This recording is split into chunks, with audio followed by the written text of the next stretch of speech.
7 kali naik haji tapi tak bisa melihat Ka'bah, wanita ini akhirnya meninggal. Sebagai seorang anak yang berbakti kepada orang tuanya, Hasan, bukan nama sebenarnya, mengajak ibunya untuk menunaikan ibadah haji. Sarah, juga bukan nama sebenarnya, sang ibu, tentu senang dengan ajakan anaknya itu.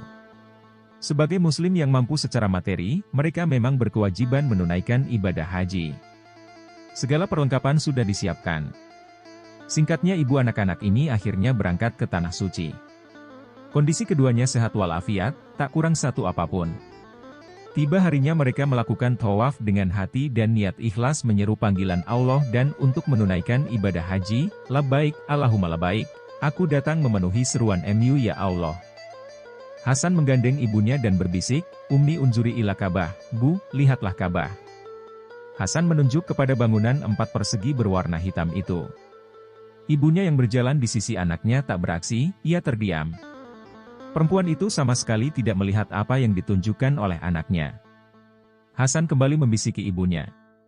Ia tampak bingung melihat raut wajah ibunya. Di wajah ibunya tampak kebingungan. Ibunya sendiri tak mengerti mengapa ia tak bisa melihat apapun selain kegelapan. Beberapa kali ia mengusap-usap matanya, tetapi kembali yang tampak hanyalah kegelapan. Padahal, tak ada masalah dengan kesehatan matanya.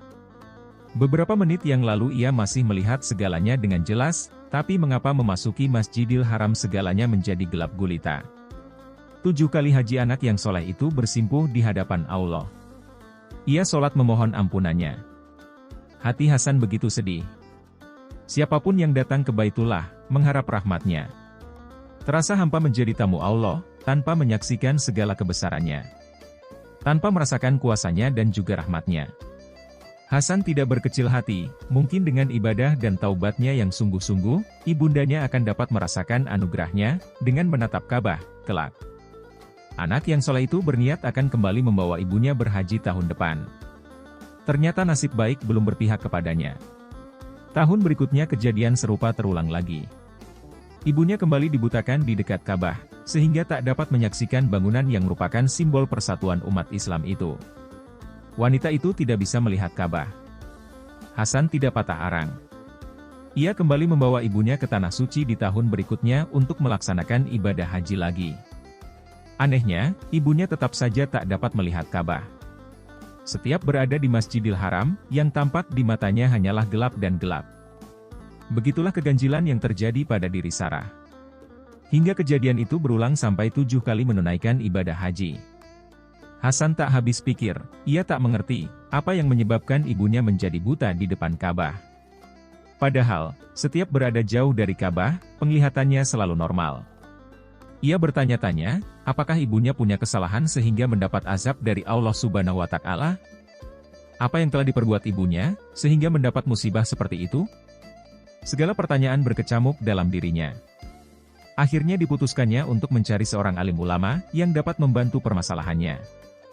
Beberapa saat kemudian ia mendengar ada seorang ulama yang terkenal karena kesolehannya dan kebaikannya di Abu Dhabi, Uni Emirat. Tanpa kesulitan berarti, Hasan dapat bertemu dengan ulama yang dimaksud. Ia pun mengutarakan masalah kepada ulama yang saleh ini. Ulama itu mendengarkan dengan seksama, kemudian meminta agar ibu dari Hasan mau menelponnya.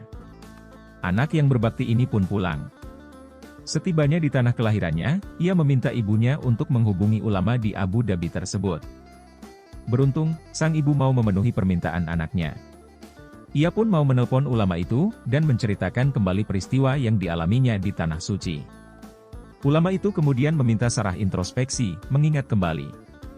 Mungkin ada perbuatan atau peristiwa yang terjadi padanya di masa lalu. Sehingga ia tidak mendapat rahmat Allah.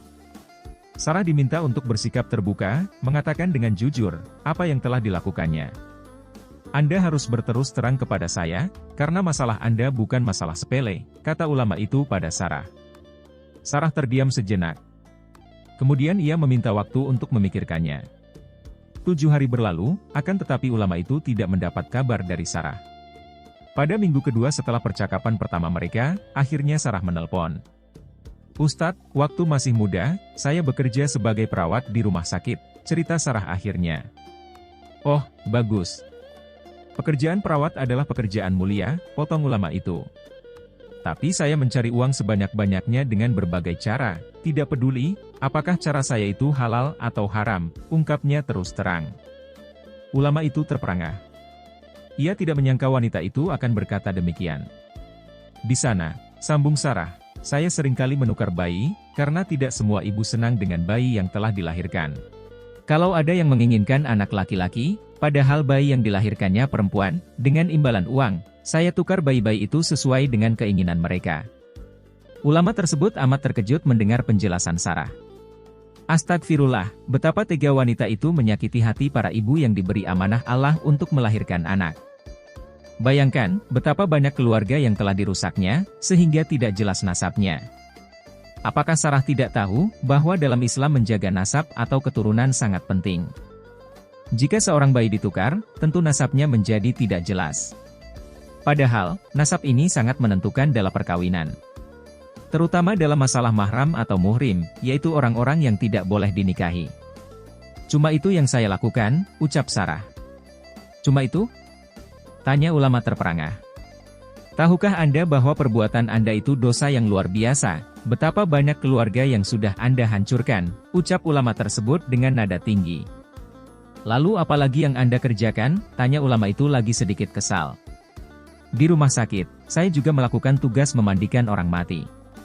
Oh bagus, itu juga pekerjaan mulia, kata ulama. Ya, tapi saya memandikan orang mati karena ada kerja sama dengan tukang sihir. Maksudnya, tanya ulama tidak mengerti. Setiap saya bermaksud menyengsarakan orang, baik membuatnya mati atau sakit, segala perkakas sihir itu sesuai dengan syaratnya, harus dipendam di dalam tanah. Akan tetapi, saya tidak menguburnya di dalam tanah, melainkan saya masukkan benda-benda itu ke dalam mulut orang yang mati. Suatu kali, pernah seorang alim meninggal dunia. Seperti biasa, saya memasukkan berbagai barang-barang tenung seperti jarum, benang dan lain-lain ke dalam mulutnya. Entah mengapa benda-benda itu seperti terpental, tidak mau masuk, walaupun saya sudah menekannya dalam-dalam. Benda-benda itu selalu kembali keluar. Saya coba lagi begitu seterusnya berulang-ulang. Akhirnya, emosi saya memuncak, saya masukkan benda itu dan saya jahit mulutnya. Cuma itu dosa yang saya lakukan. Mendengar penuturan Sarah yang datar dan tanpa rasa dosa, ulama itu berteriak marah. Cuma itu yang kamu lakukan? Masya Allah. Saya tidak bisa bantu Anda. Saya angkat tangan. Ulama itu amat sangat terkejutnya mengetahui perbuatan Sarah. Tidak pernah terbayang dalam hidupnya ada seorang manusia, apalagi ia adalah wanita, yang memiliki nurani begitu tega, begitu keji. Tidak pernah terjadi dalam hidupnya, ada wanita yang melakukan perbuatan sekeji itu.